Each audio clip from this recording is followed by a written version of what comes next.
Should be recording now. Okay, and you can go on to the next slide. I can skip over the next one after this. So our agenda today, we're going to start with a brief safety message.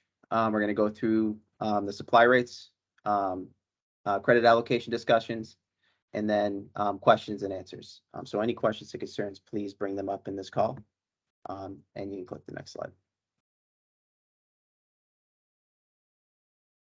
So my safety message is about air travel with small children, health and safety tips. So I will be traveling with my kids shortly, which I hope goes better than I anticipate. So just some advice that I have and some safety tips that we have are: so book a direct flight if possible, buy a separate seat for your toddler, create a packing list, consider renting baby equipment at your destination if possible, but car seats are typically not subject to a baggage fee. Pack a change of clothes for you and your toddler, plus any medications and toothbrushes in your carry-on luggage. Pack double the child's necessities for the flight in your carry-on luggage. Dress everyone in comfortable layers. Find the airport play area. I will definitely be doing that at 4:30 in the morning when I get to the airport. Visit the airport restroom before boarding. Take advantage of pre-boarding. Gate check baby gear like strollers. Keep your baby or toddler buckled. Protect your toddler's ears. Use distractions to try and keep your toddler happy. And last off, ignore any haters. We all know that people are getting on that flight, some want to sleep and things. And unfortunately, sometimes there's some children on there that might be screaming and crying and not too happy to be in the air for a few hours. So if you have children going on a flight, just ignore anybody around you that's not feeling the same vibe, the vibe of your kids. You just deal with your kids and hopefully they can handle the flight. We can go to the next slide. So here, this is just a list of our supply rate changes. So on November 1st, National Grid's basic service rates will or may increase. You can see the asterisk there. So November, December, January rates for G2 and G3 customers are currently proposed. So those aren't, those may or may not be the rates come November, December, and January. The R1 and G1 rates are set, so the new rates will go, from 11.491 cents per kilowatt hour for an R1 customer to 33.891 cents per kilowatt hour as of November 1st. And for G1 customers, it will go from 10.37 cents per kilowatt hour to 32.827 cents per kilowatt hour. And then as you can see from the proposed rates here in November, the proposed rates for G2, G3 are roughly a little over 17 cents for Western Central Mass, 18 and 18 for Southeastern and Northeastern and Northern Massachusetts. And then the rates start to go up a little bit more as we get into December and January for those periods of time. But those rates, like I said, are proposed at this time. Those are not, those may or may not be the rates come November, December, and January. And next slide. And here, what we want to discuss is considerations for credit allocations. So we know this may change how you want to allocate your credits to customers. So the new supply rates possible effects. Host solar sites will receive a higher compensation rate for each kilowatt hour of generation based on the new rates. Some satellite customers may have competitive suppliers and therefore may have lower per kilowatt hour rates compared to the National Grid basic service rate. Please evaluate these rate changes against your current satellite customer percentage allocations and determine whether you would like to make changes. If you seek changes to the percentage of the allocation percentage for satellite customers, please aim to submit any allocation change requests at least 2 weeks prior to your next host bill date. This will help National Grid respond to an anticipated volume of new requests in November and December. And then what we ask for that as well is if you're putting in your inquiry, if you can please put the bill group number that you are in, along with potentially your estimated next bill read date on your bill. And if you have multiple accounts, please separate them out so that there are different cases for each account number so that we can properly identify which one we should be working, prioritize which one we should be working. National Grid plans to process allocation sheets in order of billing cycle. If a new allocation sheet is not received at least 2 weeks prior to the next bill date, it probably will take effect for the following bill cycle. And National Grid is not planning to change the amount of allocation change requests. You are still allowed up to 4 per calendar year. So that's the brief kind of overview of what we would like to do with credit allocation changes. Now, what we really want to go through is any questions, answers, concerns that you guys have surrounding these changes. And if you've submitted questions, I've got a few questions that have already been submitted to me over the last week. But if anybody has any questions, please feel free to ask any questions at this time.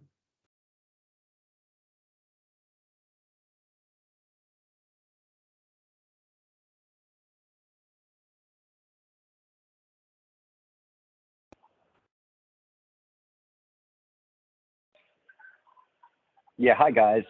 This is Carl Lambert from Sincarfa, and I had a question if you can hear me. Yeah, we can hear you, Carl. Okay, great, thank you. So the compensation rate then is going to be, if I heard you correctly, it's going to be increased accordingly with whatever rate we have on our projects. Does that mean that the compensation rates could be higher than our SMART rates? Yes, so your on-bill credit may be higher than your total compensation rate for SMART. So what that will do ultimately is you won't receive any incentive payment, but you'll still receive that higher on-bill credit. If the on-bill credit is higher than your compensation rate for SMART. Gotcha. That makes a lot of sense. The next question for you, I think we're inside 2 weeks for the beginning of November. And I'm not sure, so I would assume that we would not be able to change allocation rates for a beginning of November billing. I'm gonna defer that question, Sean, if you're on here. Yeah, hi everybody. This is Sean Diamond. I'm the manager of the DER customer support team.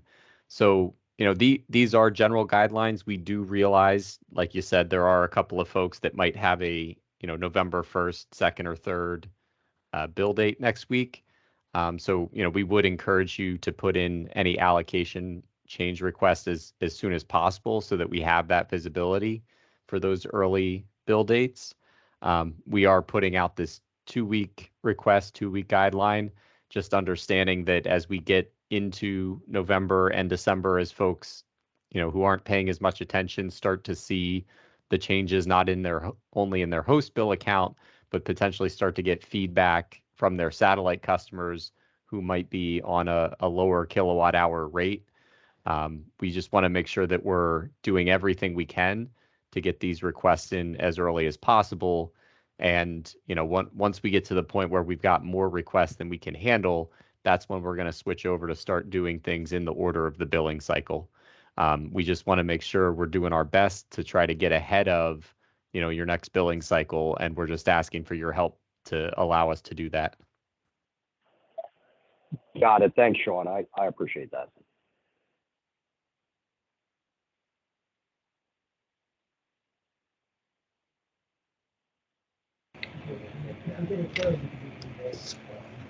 Why is not?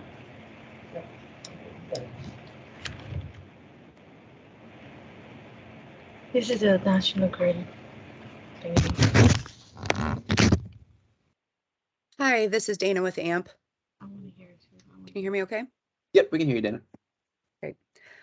So is this just for SMART projects or is this for SREC or This is for any project. any and all?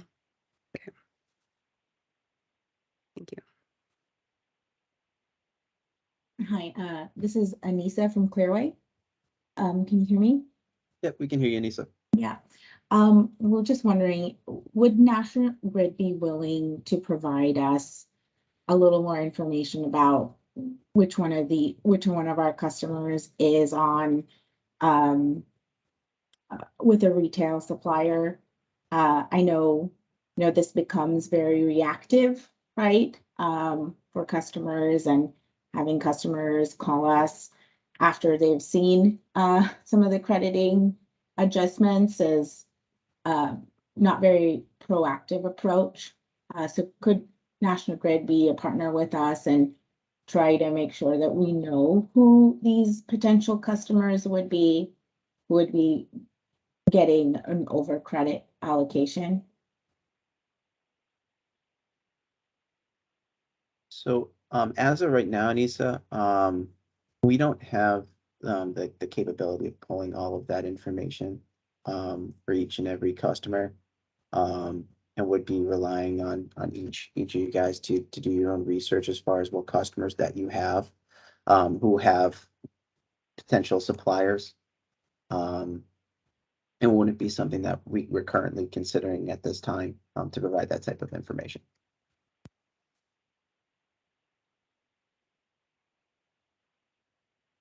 Okay, thank you.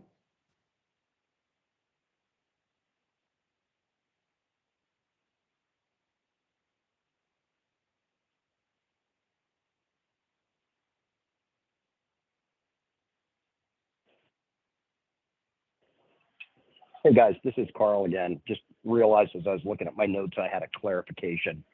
So if I'm thinking about smart projects right now. So if our compensation rate is above whatever the smart rate is, we can reduce allocations for our customers to try to get, their overall payments down.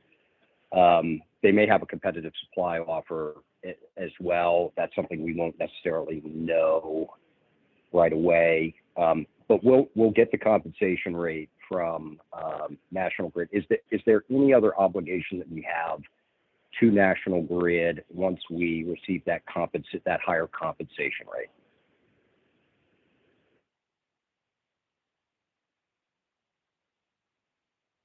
You ask that question one more time, Carl. I got a little confused by the question. Sorry. Sorry about that. I realize I meandered there a little bit. After we receive a higher compensation rate from National Grid, do we have any other obligations to National Grid after we receive that higher compensation rate? Or is it simply that we just have to work with our customers on our own to figure out how to manage payments and billing and all that good stuff? You just have to work with your customers on your own, Carl, to manage your credits, that higher credit that's coming to your account. Got it. Okay, thank you very much. I appreciate it. Yeah, this is Steve O'Toole with Sincarfa, and just to piggyback off that question and just for clarity. So we were able to ascertain from Eversource that the smart base compensation rate is indeed the base, meaning that if the AOBC or the value of energy exceeds that base smart rate, there would be nothing that would be owed to National Grid or nothing that would be capped relative to a value of energy that would be getting transferred to the customers. Instead, it would just float with whatever the host basic service rate is, and then we would bill from there. And I think that was just, that may be a point of clarification, was just that on the statement, the way that the total smart compensation rate times kWh minus the value of energy, the way the calculation is kind of written out in the statement right now, it looks like that could become negative, which I don't think would be the way that the program intended. I think it would just bottom out at zero for the additional smart payments. So I think that may be the item that I'm looking to just get clarification on. Nothing would be owed from the project to National Grid. Nothing will be capped relative to the value of energy provided to the customers. Can you confirm both of those, Sean? That's correct, Steve. So our bill display may show a negative total in the smart incentive part, but there's nothing owed to National Grid, right? So if it calculates that, says there's a negative number in there because the value of energy is higher than your compensation rate, there's no amount due to National Grid. You're just going to have that higher on-bill credit to allocate to your customers, but there won't be like a payment that you need to submit back to us to cover that extra higher value of energy. Okay, yeah, thanks very much. And Jared, just to add on to that, right? The way the SMART program is designed, your total compensation is capped. When it comes to the AOBC credits and the SMART payment, these rates are deciding which one will get allocated, which one you will get as a payment, check payment versus the on-bill credits. So if you are Smart Plus net metering, for an example, and if you, if the net metering rates are higher now than your total base compensation rate, you will not get any smart payment at all as a host. Everything will be just allocated as a credit. That makes sense. Thanks, guys.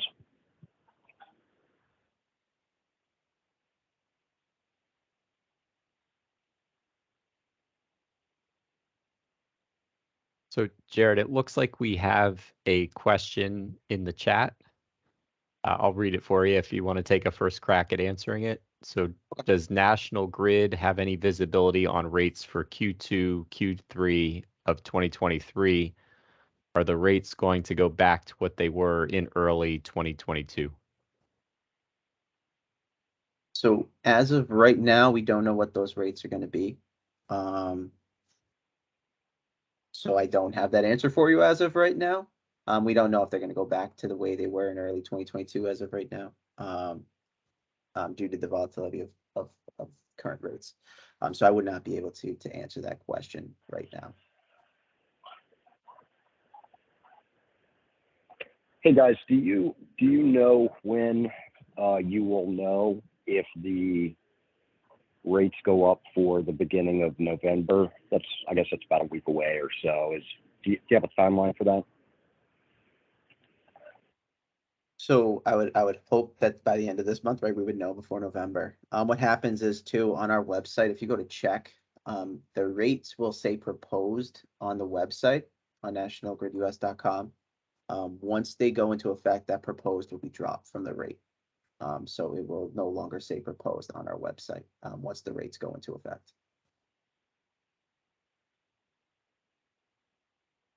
But as of right now, if you were to log in, it should say proposed next to each one of those rates.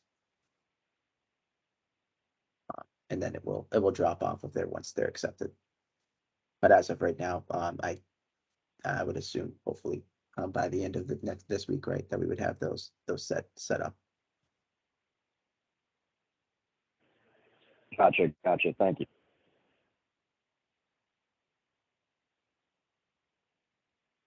Yeah, Jared, it looks like there was another one submitted through the form. So it says if I have Smart Plus net metering as a system and smart compensation rate is lower than current net metering rate, does that mean I will not be receiving any smart payment as a host? And this is a standalone community solar system, correct? I guess for whoever might have asked that question.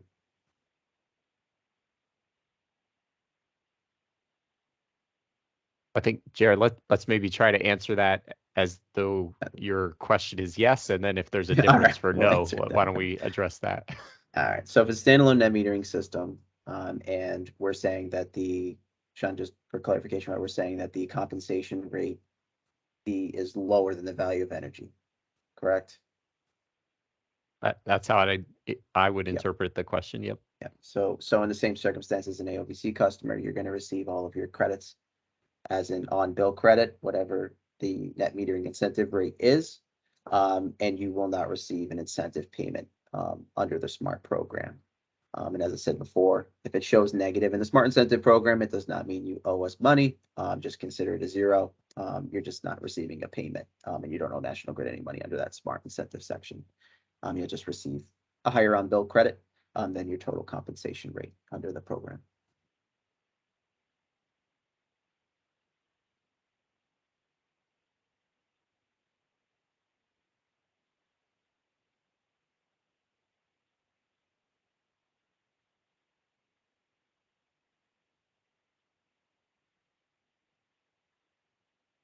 Do we have any other questions? I think I do. We have a couple of projects that will be coming live over the winter periods, and we expect the smart FSOQ letter, effective date to apply during those high pricing periods. I'm wondering, given sort of the increased risk of absolutely massive bulk credit being transferred to our community solar customers, in the past 3+ months of credits all going at once, and those credits, assuming that they would hit in the spring, if like Shade asked is right and the rates come way back down, it would take quite a while to work off those credits. What I'm wondering is whether, due to the rate increase, we could see a much tighter timeline in the credit transfers during the winter months for new projects.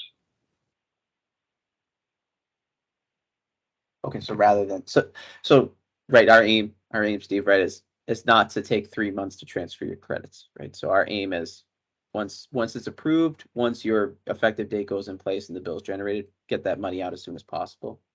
That's sometimes where we've come into difficulties getting the bills to generate. But I would say, right, we will try our best to ensure that your credits are out the door as soon as we possibly can get them out the door once your project's up and running and approved for the SMART program.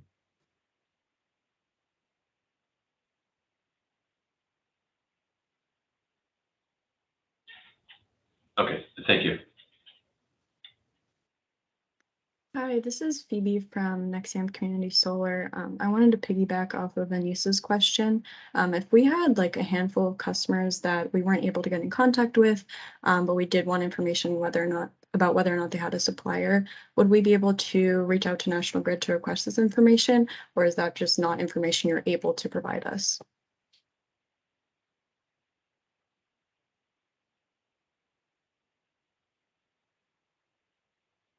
So Phoebe, I guess, can I just ask a clarifying question? So you're saying that a customer that you have a relationship with, you can't get in contact with them, so you don't know what rate they're going to be on?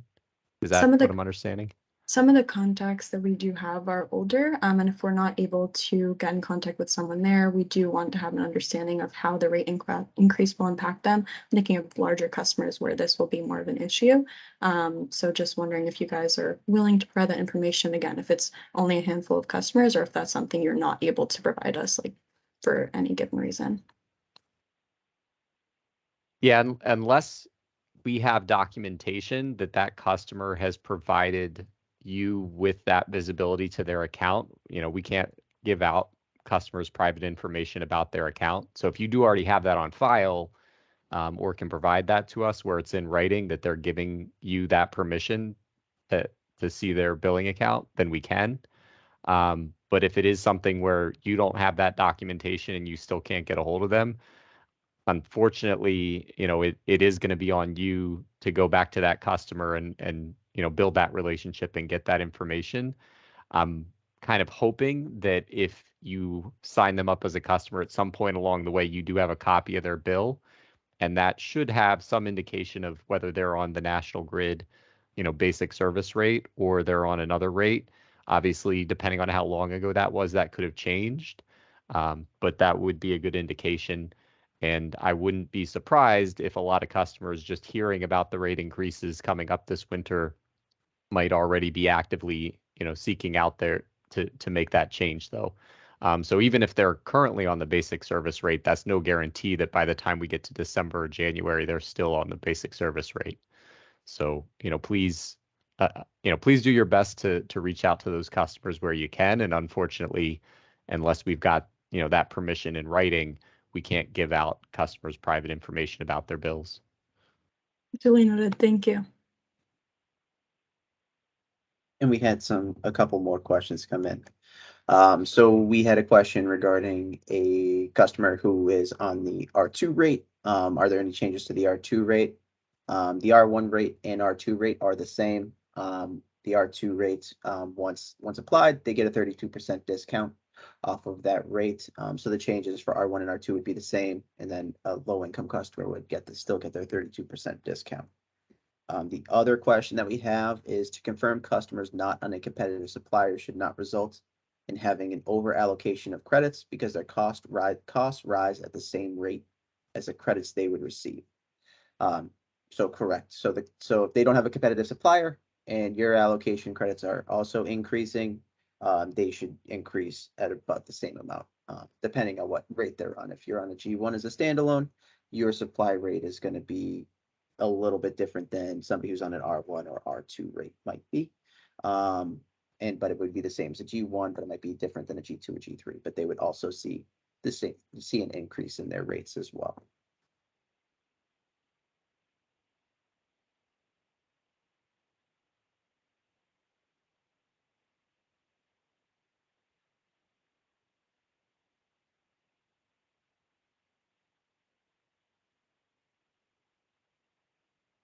Anyone else have any other questions?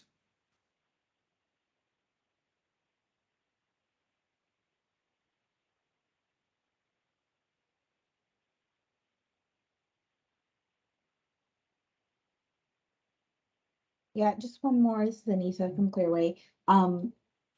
Has National Grid done any, wide scale communication to customers regarding this rate change, or is it just based on information that's readily available through your website? So National Grid has been sending out communications to its customers regarding the rate changes. So we have made several communications. It's also been, obviously, it's been in the news as well as far as the increases in rates as well. But National Grid has been sending notifications regarding the rate changes. Thank you.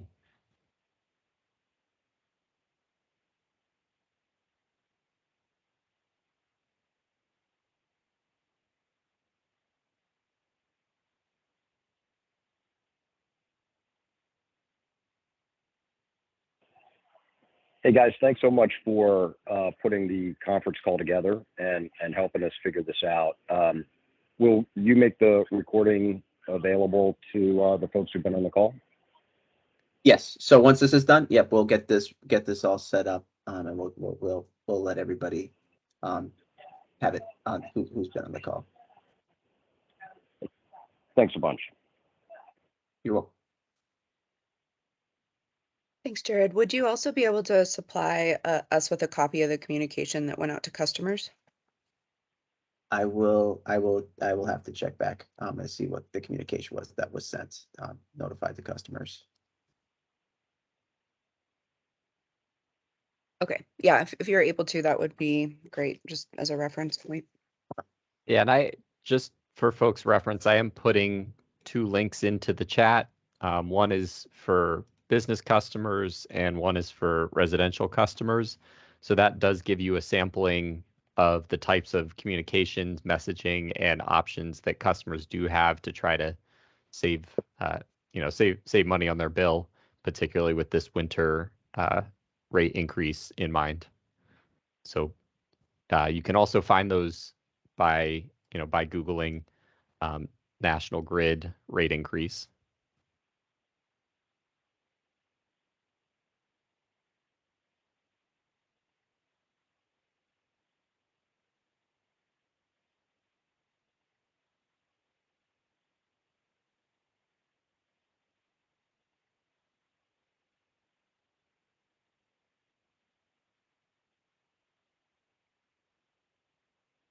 Hey, Jared, this is Haley with Radian.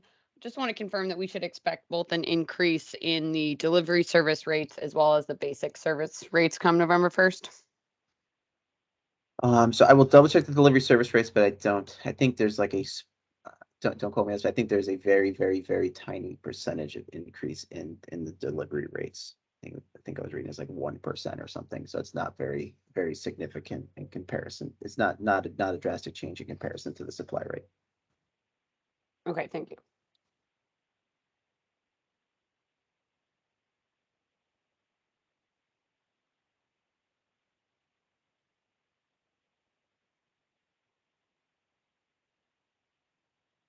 Actually, I mean, until there's a potential decrease in distribution rates for November 1st, not increase.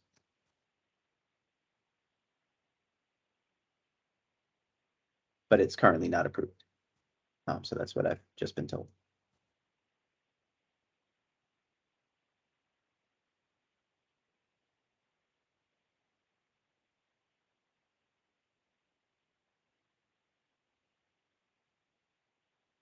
Any other questions?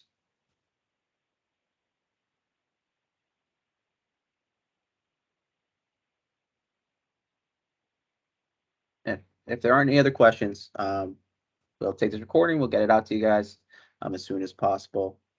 And then if you have any questions, feel free to reach out to us with any further questions. And have a good afternoon. Thanks, guys. Thank you. Thank you. Thank you.